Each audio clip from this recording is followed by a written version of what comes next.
Dear students, अभी हम primary decomposition की एग्जांपल्स कर रहे हैं। उसमें हमने अभी तक जो एग्जांपल्स किए हैं उसमें सारे के सारे जो मोनोमियल आइडियल लिए थे वो आपके जो है मोनोमियल आइडियल थे, स्केयर फ्री नहीं थे। इस वीडियो के अंदर हम स्केयर फ्री मोनोमियल आइडियल की प्राइमरी डीकम्पोजिशन को फाइंड आउट करेंगे। ठीक है, so first square free monomial ideal is I, that is generated by x1 x2 and x3 x4। ठीक है, बिल्कुल उन्हीं लाइंस के ऊपर हम सबसे पहले जो है इसमें जो xn, मतलब ये कोई रूल नहीं है, मतलब आप एक मैकेनिज्म एक सिस्टम के साथ इसको करना चाह रहे हैं तो बेहतर है कि आप xn से स्टार्ट करें। आपके पास इस वक्त 4 वेरिएबल्स के अंदर है ये k ऑफ x1 से लेकर x4 तक। ठीक है, तो हम x4 के साथ पहले आइडियल का वही आइडेंटिटी यूज करते हैं। This is equal to I colon highest power 1 होगी स्केयर फ्री में always, so I comma with x4। ठीक है, कॉलन ने बिल्कुल वही करना है कि x4 को x4 ख़त्म हो जाएगा, तो this is x1 x2 and x3 and intersection with I comma with x4 के मल्टीपल ख़त्म हो जाएंगे, तो आपके पास आ जाएगा x1 x2 एंड x4। ठीक है, और इसके ऊपर हम वही आइडेंटिटी यूज कर सकते हैं जो हमने इससे पहले की थी, यानी कि this is equal to x1 with x3 and intersection with x2 with x3।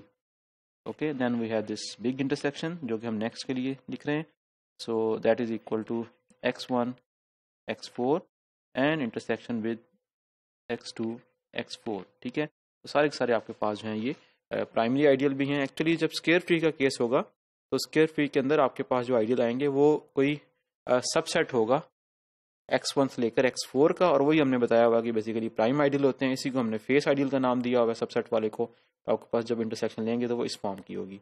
तो ये हमारी फर्स्ट एग्जांपल है। एक और एग्जांपल करते हैं और इस पे हम ये प्राइमरी डीकम्पोजिशन की एग्जांपल्स बाकी फिर आपकी प्रैक्टिस के लिए छोड़ देते हैं।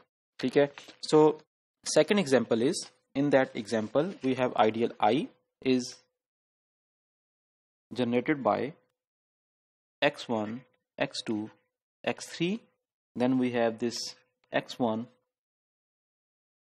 x3 x4, and then we have this x1 x2 x4 and x2 x3 x4। ठीक है, और it is in the polynomial ring, आपके पास x1 से लेकर x4 तक है अगेन। ठीक है, तो इसमें फिर हम x4 से फिर again will start with x4, so while having it with x4 we have I is equal to I comma with okay x1 से कर लेते हैं, मतलब ये जस्ट मैं इसलिए जानबूझ के कर रहा हूँ ताकि ये आपको ये ना लगे कि वो x4 से करने से ही इसकी प्राइमरी डीकम्पोजिशन आती है। इसको हम x1 x2 x3 x4 किसी के साथ भी हम स्टार्ट कर सकते हैं। हम x1 से स्टार्ट करते हैं, तो आपके पास जब I कॉमा विद x1 करेंगे तो x1 के सारे मल्टीपल जो हैं वो खत्म हो जाएंगे, तो आपके पास बाकी बचेगा x1 with x2 x3 and x4, क्योंकि फर्स्ट 3 जनरेटर्स के अंदर आपको x1 नजर आ रहा है। ठीक है, तो सारे मल्टीपल्स खत्म, we are left with x1 x2 x3 and x4, and then we take its intersection with I colon x1 means इसने x1 की कॉलन का मतलब ये है कि इसकी सारी पावर्स x1 की खत्म हो जाएंगी, and we are left with x2 x3 x4 x2 x4 and x2 x3 x4। अब ये x2 x3 4 इन दोनों का, इसका भी मल्टीपल है इसका भी मल्टीपल है, तो किसी एक का मल्टीपल होना ही काफ़ी है, तो ये ख़त्म हो जाएगा।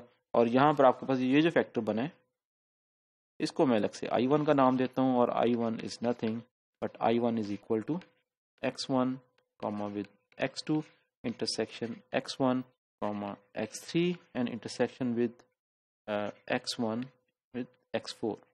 ठीक है, and then we have this another ideal, that ideal is actually इसको हम I2 का नाम दे देते हैं, that is equal to I2, and I2 in this case is equal to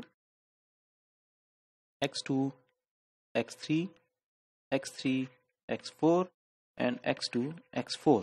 तो अब हम I2 को लिखते हैं that can be written as I2 comma with x2 and intersection I2 with colon x2। ठीक है, and this is equal to x2 का मतलब ये है कि x2 के सारे मल्टीपल जो हैं वो इसमें से खत्म हो जाएंगे, and we are left with x2 comma x3 x4 and intersection with, और जब हम इसको i कॉलन x2 कर रहे हैं तो हमने बेसिकली x2 की सारी पावर्स इसके अंदर ख़त्म कर देनी है, तो आपका बन जाएगा वो x3 x4 एंड x4।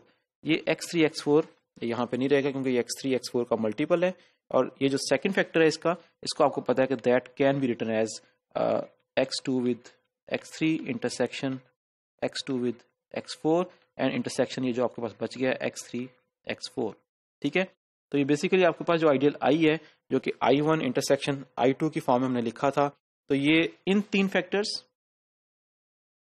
और इन तीन फैक्टर्स की इंटरसेक्शन में लिखा जा सकता है। जो फर्स्ट i1 है इसके अंदर आपको नजर आ रहा है ये सारे के सारे वो आपके पास x1 के साथ इंटरसेक्शन है, और जो i2 है इसमें कोई भी x1 वाली इंटरसेक्शन नहीं है, कोई भी इंटरसेक्शन जो है वो इन दोनों के अंदर रिपीट नहीं हो रही। तो अगर मैं इस पूरे i की बात करूं तो पूरा i जो है ये आपके पास जो है ये बेसिकली 6 फैक्टर्स की इंटरसेक्शन में लिखा जा सकता है, और सारे के सारे आपके पास जो है वो डेफिनेटली स्क्वायर फ्री के केस में वो आपके पास सबसेट ऑफ वेरिएबल्स हैं। ठीक है, तो ये इंटरसेक्शन स्क्वायर फ्री के केस में भी ये इस सेकंड की भी इंटरसेक्शन कंप्लीट हुई। तो आई थिंक ये इतनी एग्जांपल्स जो हमें प्राइमरी डिकम्पोजिशन के लिए दैट वुड बी इनफ।